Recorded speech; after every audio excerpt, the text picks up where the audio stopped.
Welcome back to the other reality workshop where the work is real. It's real time consuming too. Here's my bumper, almost completed. Still like another good hard day. I still got to put hinges on it, which I've got. I got to finish up my weld on my outer plates here. Got to cut that piece in the middle out and redo that, lighten it up a little bit. This has been a pretty good job. A lot of distractions, but this is what it's going to look like. I'll make one more video, I believe, when I get it all primered and everything, get it set up where where it opens, and I can show you the lids and everything. But all these cuts are custom cut, all the angles, and I cut them with that 4-inch grinder. My handy dandy Black & Decker 4-inch grinder I've had for years. He's been abused. I'm gonna have to break down and get another one, I think, because the hand's trying to break out of it. But all of them are cut with that. I tried using the jigsaw on some of it, but that metal that's on for my lids, the jigsaw blades wouldn't cut it, and I tried several different ones, so I don't know what kind of material that stuff is. It welds real good, but it might be some kind of heat treated material. There's the back of it. I left it open. I may have to go back in and put some smaller little plates in that to keep the mud out of it. I don't know how it's going to work. I kind of kept them open to lighten it up into where I could wash it out. If I throw my chains in when I get them muddy, I'll just throw them in there and then drag everything out and wash the boxes out.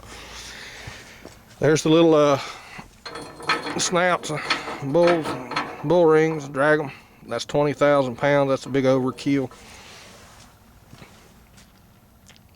for a lot of them, but I can get my chains through them. My hooks, I got some smaller ones I can't get my chain through it when I tie back, but now I know I won't break or bend them. They're a little bit gaudy, but hey, it is what it is.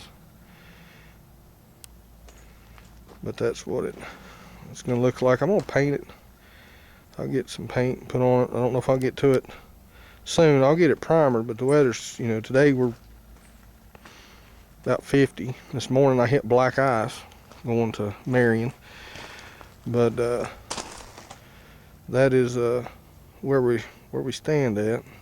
Looks somewhat okay. After you get the lids on it and get it all together, it looks pretty good. But I just want to make that video to show you kind of what it's looking like. Like I said, that center plate's coming out. I'm going to cut that out a day or two and go back in with square tubing and build me a platform to mount my winch. I'm going to use one of those Tractor Supply winches, which I think are Warren makes them for Tractor Supply, I believe. Don't quote me on that, but I think Warren winches makes their off-brand, and so I'm going to try one. They're not real bad expensive. I put a 10,000 pound winch on it. Like I said, that's a little bit much for the truck, but I'd rather have too much than not enough, and I won't burn up my winch getting one that's too small trying to use it. Electric, you can overheat it. That being 10,000, I should be able to pull my truck out and whatever else I need to drag out of the woods. But anyhow, that's where it's at. I'll get the hinges and the fasteners on it, and I'll make one more video once I get it all in prime.